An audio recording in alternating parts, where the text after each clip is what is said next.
सर्वीकडे हाहाकार माजला होता। एका मराठ्याच्या पोरानं नवीन साम्राज्य उभारावं हे येवणांना पचत नव्हतं।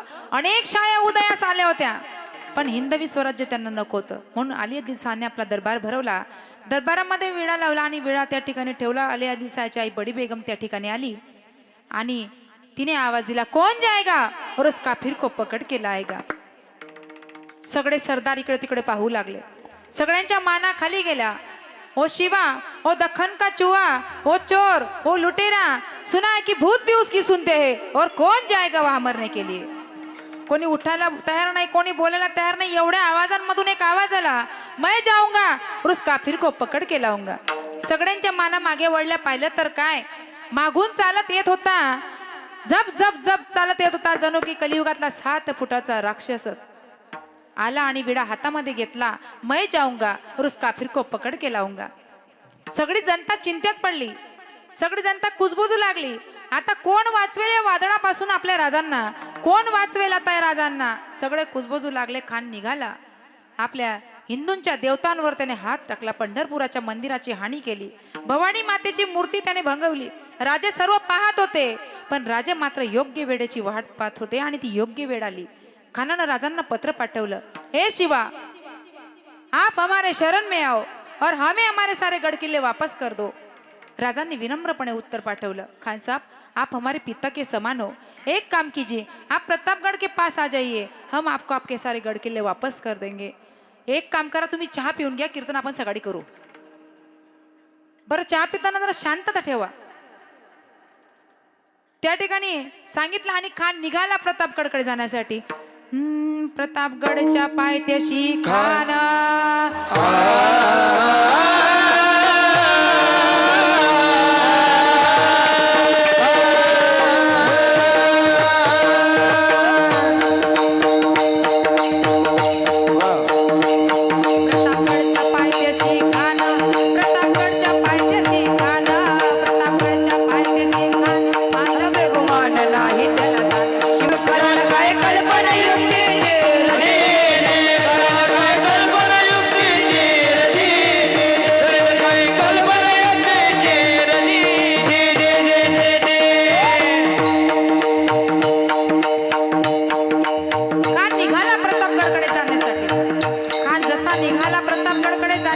सगळी जनता चिंतेत पडली, सगळे कुजबुजू लागले।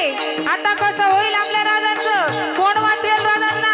राजे देखील चिंतेत पडले, राजे देखील चिंतेत पडले। राजे आऊसाहेबांकडे गेले, आऊसाहेबांना सांगतात, म्हणले आऊसाहेब, आता आम्ही काय करावं।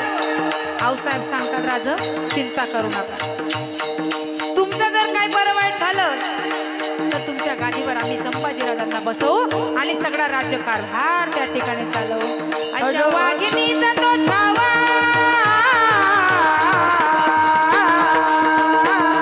अशा वाघिणीचा तो छावा, कोणी बालक जोडे जावा, डोक्यात गरीबे गावा।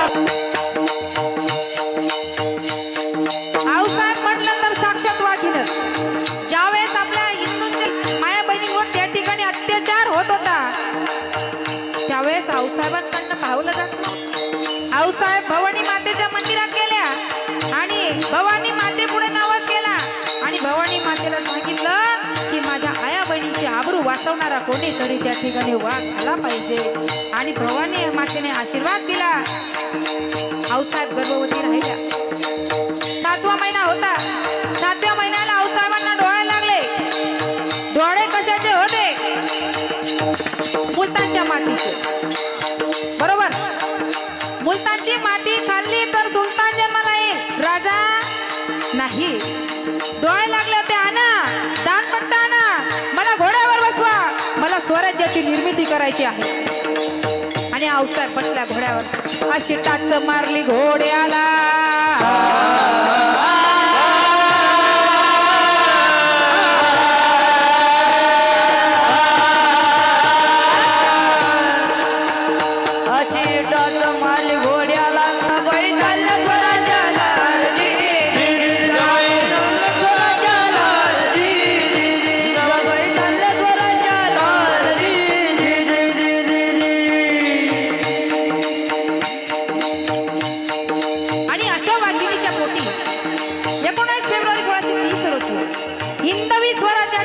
व्यवस्थापक छत्रपती शिवाजी महाराजांचा जन्म झाला. बोला छत्रपती शिवाजी महाराज. माझ्या जिजाऊची पुण्याई कशी आली ओ फळाला. माझ्या जिजाऊची पुण्याई कशी आली ओ फळाला. तो बापाचा बाप राजा शिवबा जन्मला. तो बापाचा बाप राजा शिवबा जन्मला.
चमचमती धार जवा काढायची बाहेर. हिची चमचमती धार कशी घुसती अरबार. शिवरायाची तलवार कशी घुसती अरबार. शिवरायाची तलवार भवानी बोलून चलिले हत्यार. भवानी बोलून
आता भेटीची वेळ ठरली. दोघांसोबत दोन दोन अंगरक्षक होते. भेटीची तयारी झाली. खान छावेनामध्ये जाऊन पोहोचला. आता राजांनी डोक्यामध्ये जिरे टोप घातला, अंगामध्ये चिलखत घातला, एका हातामध्ये विछवा होता आणि राजे निघाले. आता राजे निघाले, शामेना जवळ जाऊन पोहोचले. शामेना जवळ सय्यद बंडा उभा होता. राजांनी सय्यद बंडाला बाजूला करायला सांगितलं आणि राजे खानाजवळ गेले. खान उठून उभा राहिला आणि राजांना म्हणतो, आव शिवा आव. खान डौलत डुलत आला. खान डौलत डुलत आला. दाबी मान मान्याला. दाबी मान मान्याला. कट्यारीचा वार त्यानं केला. कट्यारीचा वार त्यानं केला.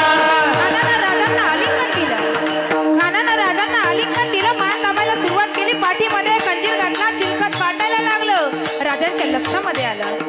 राजाने एका क्षणाचा विलंब न करता खानाच्या बोटामध्ये आपली वाट नख घातली आणि सर्व आतडं बाहेर काढल्या. हा ओढू लागला, दगा दगा, काफिरोने दगा किया. सय्यद बंडाचं लक्ष गेलं. सय्यद बंडा त्या ठिकाणी राजांवर वार करण्यासाठी पुढे आला. या ठिकाणी जीवा महालापुढे आला. जीवाने जसा वार केला, सय्यद बंडाचा खात्मा केला. आणि तेव्हापासून म्हण तयार झाली, होता जीवा म्हणून वाचला शिवा. बघा, तांदूळ शिजतो त्याला भात म्हणतात. तांदूळ शिजतो त्याला भात म्हणतात. आणि महाराष्ट्राच्या मातीमध्ये राहून जो माझ्या शिवबाचं नाव घेणार नाही त्याला गद्दाराची जात राहते. बोला छत्रपती शिवाजी महाराज. शिवचरित्र कीर्तनात सांगितलं पाहिजे असं नाही, पण काळाची गरज आहे. तुम्ही पाहताय सध्या वातावरण काय चाललंय, सर्वीकडे त्या ठिकाणी सगळ्या मावळ्यांना जागरण्याची वेळ आली. हे मावळे फक्त 19 फेब्रुवारीला राजांची मूर्ती डोक्यावर घेता आणि त्या ठिकाणी राजा पुन्हा जन्माला या अशा घोषणा करत बसता. पण मला सांगा, हेच मावळे जर दारूच्या बाटल्या त्या ठिकाणी ठोसून ठोसून राजांना बोलत असतील ते येतील का? यांच्या दारूच्या बाटल्या बघण्यासाठी येतील का? कधीच येणार नाही. माझ्या या हिंदूंच्या आया बहिणी डोक्याला फेटे बांधून बांधून शिवजयंतीमध्ये बँडवर नाचतात. येतील का? कारण राजे येण्यासाठी अगोदर जिजाऊ आली पाहिजे. जिजाऊच ठिकाणावर राहिली तर राजा कुठून येईल?